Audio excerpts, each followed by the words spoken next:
Welcome to my channel Sparkle TV. Kamusta mga kabady? Ngayon, tatanungin natin sino nga ba si Renz Abando at posible kaya siyang maging NBA player. Oops, huwag kalimutang mag-subscribe, mag-like, at hit the notification bell para lagi kang updated sa mga latest videos natin.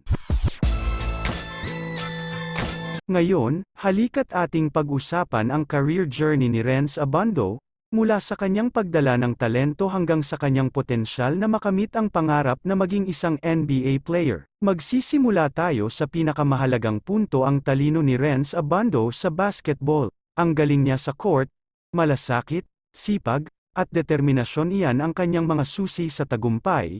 Hindi lamang siya isang magaling na player, kundi isa rin siyang inspirasyon sa iba pang aspiring athletes. Isa sa mga highlight ng kanyang career ay ang paglalaro sa Universidad ng Santo Tomas o UST Growlang Tigers at Colegio de San Juan de Letran. Sa pamamagitan ng kanyang galing, naging sikat siya hindi lamang sa loob ng universidad, kundi pati na rin sa buong bansa. Talagang dinala niya ang team sa mataas na antas. Dahil sa husay ni Renz Abando, hindi siya maitatanggi sa larangan ng basketball. Nakamit niya ang iba't ibang parangal tulad ng MVP, Mythical 5 at Rookie of the Year, team sa NCAA.